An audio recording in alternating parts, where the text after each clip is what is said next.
Days ago, Nick Sortor was assaulted in Portland by a flag-burning mob, and we've made it a penalty for inciting the freedom of speech away with the courts, and you have freedom of speech. What has happened, states crowds, they've never basis. We're looking at it from not strongly about, but never courts incite tremendous violence. We're actually down on tape, and that just don't happen. Very recent, Davis Court in the face with a flagpole in Portland by an Antifa radical, leaving her with a very blackened eye. So, Katie, thank you very much. And I'd like to also say that I watched Nick. Where's Nick? Is Nick here? Nick? Hi, Nick. That was a rough time you went through. I hope you got my little note. I wrote you a note. Yeah, I appreciated that situation. It was very stressful, Yeah. And your note helped a lot. I truly appreciate it. I thought it was terrible, actually. I thought it was terrible. So we'll talk about it a little bit. Under the last administration, the Department of Justice targeted faithful Catholics, Christians, and patriotic parents as domestic extremists. They said, oh, they're extreme because they believe in God. They're extreme because they go to a Catholic church, or evangelicals, where everybody was under the gun. Unless you were a really bad, sick person, then they left you alone.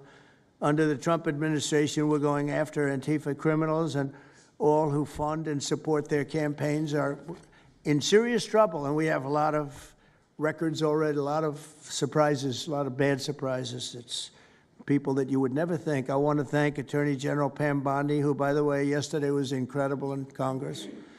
It was amazing, and she just did it from the heart.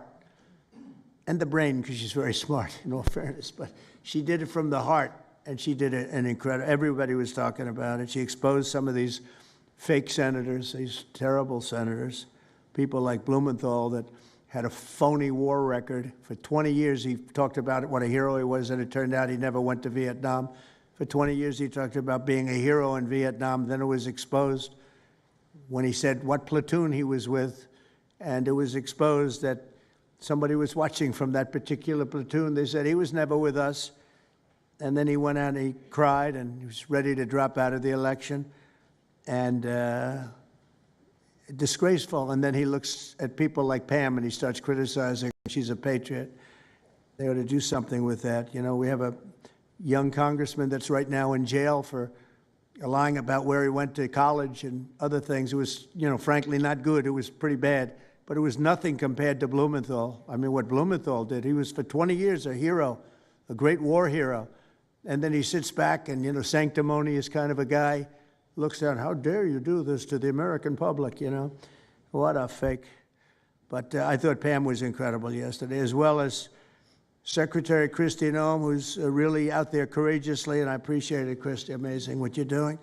FBI Director Kash Patel, who's really coming up with some great information, Kash. It's great. Keep it coming, because there's plenty of it.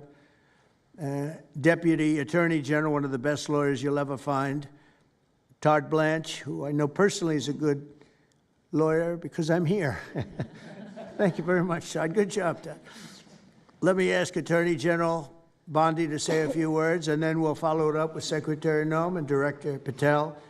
And we're going to have some of the people around the table, very courageous people, and they're going to be talking, journalists, almost all, and they're going to be talking, and we'll take some questions from the press at the end. Okay, Pam, please. Thank you, President Trump. And as you made clear, Antifa is a domestic left-wing terrorist organization. We've seen them on video for years because they wanted to be seen and they got away with it. They beat journalists, they attack courthouses, they attack police stations, they dox and assault our law enforcement officers. The Biden administration let them commit these crimes with total impunity for years. So did Democrat leaders like Pritzker and Mayor Brandon Johnson. Last week, independent journalist Nick Sortor was arrested just for protecting himself against Antifa. I saw it online and I called Nick. I couldn't believe what happened. He did all this just trying to save our American flag from being burned. He was pushed down and assaulted, yet the local police arrested Nick, not the Antifa thugs who did this to him. Antifa feels empowered to operate in the open because weak Democrats have turned a blind eye to their actions. Their hatred for President Trump and for law and order agendas fuels their violence. We've seen more than 1,000% increase in attacks against our ICE agents since January 20th. Secretary Noem is out there fighting for you.